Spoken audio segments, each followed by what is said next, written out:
চীনের যে বাণিজ্য, চীনের যে ব্যবসা, চীনের যে আপনার সামনের দিকে গিয়ে একেবারে শেখরে ওঠার যে যুদ্ধ, সেই যুদ্ধে তারা বাংলাদেশকে অবশ্যই তারা সঙ্গে রাখতে চায়। স্বপন সাহেব বলেছেন যে জিও পলিটিক্যাল ইন্টারেস্ট না, আমরা Jio political interest.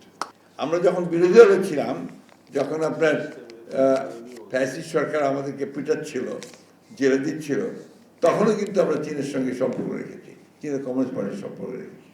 And I remember আমাকে আপনার দাওয়াত করা হলো, that was on the 2017, to attend a convention of all the political parties of the world.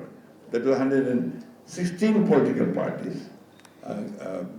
Political parties were there from different, even the US Republican Party was also invited there. And President Xi Jinping, he in fact presided over the whole convention, I remember.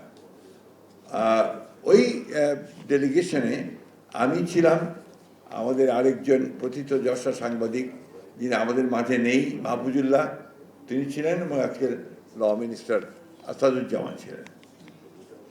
আমার মনে আছে ওই ওই ওই কনভেনশনে আমরা যখন international কমিটিতে যাই, আপনার তার ডিজি ছিলেন, তার সঙ্গে দীর্ঘ আলোচনা আমাদের হয়েছিল। তখন থেকেই আমরা বুঝতে পারছিলাম যে চীন শুধু একটি দল নয়।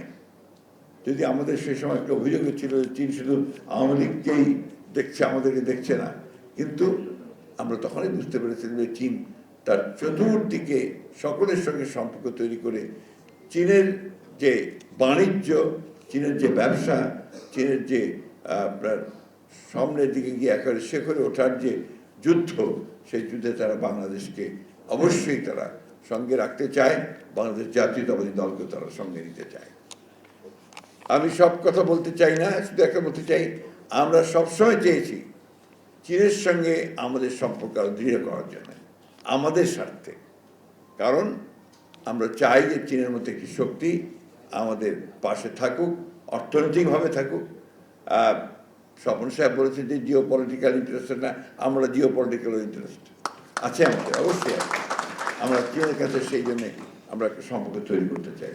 একই সঙ্গে আমরা আমাদের পার্শ্ববর্তী দেশ ভারতের সঙ্গে সম্পর্ক তৈরি করতে চাই, একই সঙ্গে আমরা ইউরোপের সঙ্গে সম্পর্ক তৈরি করতে চাই, একই সঙ্গে আমরা যুক্তরাষ্ট্রের সঙ্গে সম্পর্ক তৈরি করতে চাই। কারণ আমাদেরকে ব্যবসা করতে হবে, আমাদেরকে আমাদের প্রযুক্তিগুলোকে তাদের কাছ থেকে নিয়ে আমাদের এই যে 20 কোটি মানুষের দেশ, যেখানে প্রায় 4 কোটি আমাদের যুবক যারা বেকার, তাদের কর্মসংস্থান সৃষ্টি করতে হলে চীনের প্রযুক্তি আমার লাগবে, চীনের সাহায্য আমার লাগবে, চীনের অর্থনৈতিক সহযোগিতা আমার প্রয়োজন হবে। এটা হচ্ছে বাস্তবতা।